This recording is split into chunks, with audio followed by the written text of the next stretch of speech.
तो friends, good morning. आज के इस वीडियो में बात करते हैं थायराइडिनम की। थायराइडिनम का ये दूसरा वीडियो है। इसके पहले भी एक वीडियो है जो कि जरूरी है देखना।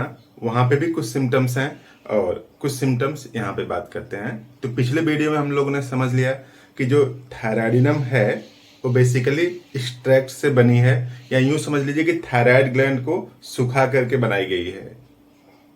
तो थायराइड का जो इम्बैलेंस है बॉडी में, उसको ठीक करने के लिए यूज की जा सकती है थायराइडिनम। तो thyroidinum medicine homeopathic medical store पर आसानी से उपलब्ध है। आप उसको यूज करें अगर सिम्टम्स आपसे मिलते हैं तो देखिए, जो थायराइडिनम है वो एनीमिया जनरेट करता है बॉडी में। एनीमिया, अब एनीमिया मतलब हीमोग्लोबिन की कमी, और हीमोग्लोबिन की कमी तो समझ लीजिए कि बॉडी को एनर्जी सप्लाई कम हो रही है, क्योंकि हीमोग्लोबिन ऑक्सीजन को ट्रांसपोर्ट करता है और ऑक्सीजन को ट्रांसपोर्ट करके एटीपी बनाता है। तो अगर एनर्जी नहीं बनेगी तो बॉडी में जो टिश्यू होंगे उनका ग्रोथ और रिपेयर स्लो डाउन हो जाएगा। अब ग्रोथ और रिपेयर अगर स्लो डाउन हो जाएगा तो बॉडी के पार्ट इमेसिएट कर सकते हैं। इनिशियल स्टेज में स्किन पर या फिर मांसपेशियों में फड़कन हो सकती है, खासतौर से चेहरे की हड्डियों का या फिर हाथ और पैर की हड्डियों का। तो जहां पे फड़कन हो रही है वहीं पे इमेसिएशन भी कर सकता है। तो इस बात को आप दिमाग में सेट कर रखिए कि एनीमिया जनरेट करता है और वीकनेस क्रिएट करता होगा, और ब्लड सप्लाई चूंकि कम हो रही है इसलिए टिश्यू क्या हो सकते हैं, हार्ड हो सकते हैं, यानी नेचुरल फ्लेक्सिबिलिटी क्या कर सकते हैं, कम कर सकते हैं।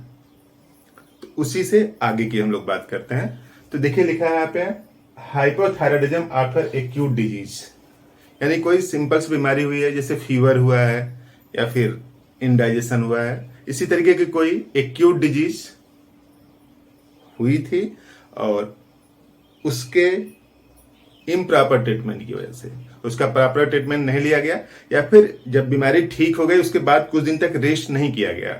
दिक्कत कहां पे होती है, जैसे मान लीजिए कोई एक आदमी है, और इसके अंदर एनर्जी क्या है, E1 है, जब वो हेल्दी है। जब बीमार हो जाता है तो उसकी शरीर थोड़ी सुस्त हो जाती है ना। तो शरीर सुस्त हो गई तो उसका एनर्जी लेवल कम हो जाता है, यानी E1 से क्या आ जाएगा, कम आ जाएगा, वीकनेस आ जाती है बॉडी में। अब आपने कोई मेडिकेशन लिया, मेडिसिन अप्लाई किया, फिर आपको सिम्टम्स रिमूव हो गए, जो बीमारी में दिक्कतें थी वो तो नहीं हुआ रहा, लेकिन एनर्जी लेवल अभी मेंटेन नहीं है, यानी E1 से अभी भी कम है, और E1 से कम है, और उसी समय आप जॉब जो कुछ भी है आप उसको स्टार्ट कर देते हैं। तो बीमारी ठीक होने के बाद बेहतर है कि कुछ दिन रेस्ट करें, एक आध 2-4 दिन रेस्ट करने से क्या होता है कि बॉडी के अंदर जो कंस्ट्रक्टिव प्रोसेस है वो ठीक से जनरेट हो जाते हैं और आप ओरिजिनल स्टेज में पहुंच जाते हैं। तब फिर यहाँ पे काम करना शुरू करें। आज की डेट में इतनी क्राइसिस है बाहर जॉब की, और फिर महंगाई का इम्पैक्ट, सो ऑन, इस वजह से लोग क्या करते हैं, सोचते हैं कि जल्दी जल्दी काम करना पड़े, तो उनको बॉडी को रेस्ट नहीं मिल पाता है। तो रेस्ट नहीं मिल पाता तो आप काम करना शुरू कर दिए, बॉडी उतनी इफिशियंट है नहीं, तो बॉडी के अंदर के जो प्रोसेस होते हैं वो उचित मात्रा में नहीं हो के थोड़ी से कम हो सकते हैं, और वही कुछ लोगों में हाइपोथायराइडिज्म जनरेट करता है। तो हाइपोथायराइडिज्म कब हो रहा है, जब एक्यूट डिजीज कोई हुई थी। लोग बोलते हैं ना कि इस बीमारी के बाद मेरी शरीर कभी सुधरी नहीं, उनको याद रहता है, क्लियर कट बताते हैं कि मुझे 4 साल 5 साल 3 महीने 12 महीने पहले इस तरह से ऐसा हुआ था, उसके बाद से ही मेरे शरीर में कुछ गड़बड़ी चल रही है। तो यही सिम्टम्स है हाइपोथायराइडिज्म आफ्टर एक्यूट डिजीज, यानी एक्यूट डिजीज हुई थी उसके बाद हाइपोथायराइडिज्म हुआ। और कोल्ड फीट हैंड, यानी हाथ और पैर ठंडे हैं, सीधा सा रीजन है कि एनीमिया है, इमेसिएशन है, हीमोग्लोबिन की कमी है, ऑक्सीजन का ट्रांसपोर्ट नहीं है, तो एटीपी नहीं है, तो हाथ पैर ठंडे लगेंगे, यानी वहां की टिश्यू की मेटाबॉलिज्म स्लो है, प्रॉपर एनर्जी नहीं बना पा रहे हैं, तब हाथ और पैर ठंडे रहेंगे। और लो बीपी, इस जब कंडीशन बढ़ती जाएगी तो लो बीपी भी हो सकता है, और chilliness and sensitiveness to cold, यानी जरा सा भी ठंड लगी उसके सिम्टम्स आने लगते हैं। कुछ लोग बोलते हैं कि 5 मिनट के लिए बाहर गए थे बिना कपड़े के, मतलब कम कपड़े पहन के, तो तुरंत ठंडी लग जाती है, ठंडे पानी से नहा लिया। इवन कुछ लोग ऐसे गर्मी में भी गर्म पानी से नहाते हैं, इतनी सेंसिटिविटी हो गई है। तो गर्मी में भी आप गर्म पानी से नहा रहे हैं, तो ये खास बात है। तो चिलीनेस इतनी ज्यादा है, chilliness and sensitiveness to cold, और peeling of skin of lower limb, यानी जो लोअर लिम्ब है, यानी जो खास तौर से जो तलवा है उसकी स्किन छोड़ती रहती है पपड़ी जैसा। तो पीलिंग ऑफ स्किन हो क्यों रही है? दरअसल वैसे भी जो फुट है उसको ब्लड सप्लाई बहुत कम होती है। देखिए स्किन मोटी सी रहती है तो ब्लड सप्लाई कम होती है, इसलिए थोड़ा सा अगर कट करेंगे तो देखिए वहां पे ब्लीडिंग नहीं होती है। उतना ही कट अगर किसी दूसरे पोर्शन में कर दें तो कटिंग से ज्यादा ब्लड निकलने लगेगा, ब्लीडिंग ज्यादा होने लगेगी। तो ऑलरेडी वहां पे कम स्किन को कम ब्लड सप्लाई है, और अगर एनीमिया अगर हो जाएगा तो स्किन में परतें छोड़ने लगेंगी, पीलिंग ऑफ स्किन होने लगेगा। तो पतली पतली या फिर मोटी मोटी पूरा लेयर स्किन की छोड़ती है पपड़ी जैसा।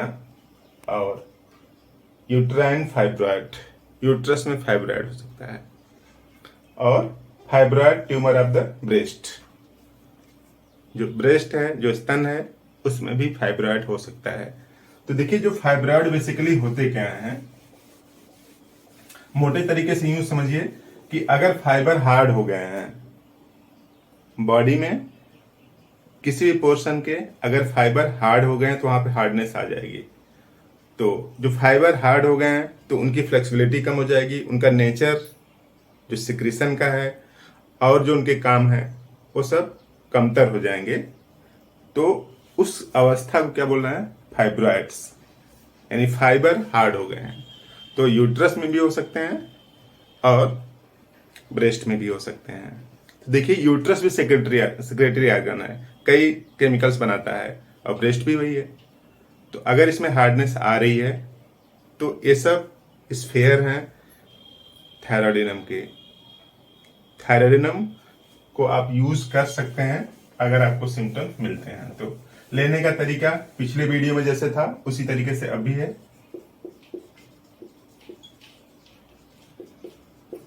थायरॉयडिनम पहले आप 3x यूज करें 1 महीने, उसके बाद 6x, उसके बाद 12x, उसके बाद 30x, इस तरह से यूज करें। तो लगभग इन 4 महीनों में जो आपकी दिक्कतें हैं वो धीरे धीरे कम हो जाएंगी और आप स्वस्थ हो सकते हैं, थायराइड की बीमारी से मुक्ति पा सकते हैं। बस आपको ये रखना है कि अंदर से इमेजिनेशन में होना चाहिए कि मैं ठीक हो जाऊंगा। कुछ लोगों के अंदर इतने नेगेटिव थॉट भरे होते हैं, इतनी नेगेटिविटी होती है कि अपनी नेगेटिविटी की वजह से बीमारी से वो इम्प्रूव नहीं हो पाते हैं। तो अपने लिए पॉजिटिव रखें कि मैं ठीक हो रहा हूं, रोज सुबह जगें तो अपने को इस तरह से एहसास दिलाएं कि नहीं, कल से मैं आज बेहतर हूं, फिर कल इस तरह से धीरे धीरे स्लो प्रोग्रेस हो जाएगा और आप थायराइड से मुक्ति पा सकते हैं। तो अगर आपको ऐसे सिम्टम्स मिलते हैं तो आप उसको जरूर लें। तो इस तरह से बात समझ में आ रही होगी। अगर आप यहां तक देख रहे हैं तो कुछ बात समझ में भी आ रही होगी, तो इस वीडियो को लाइक कर दीजिए, चैनल पर नए हैं तो सब्सक्राइब कर दें और इसको शेयर भी कर सकते हैं। आज की डेट में थायराइड काफी लोगों को है और उनकी हेल्प हो सकती है। तो आपने पूरा वीडियो देखा, थैंक यू।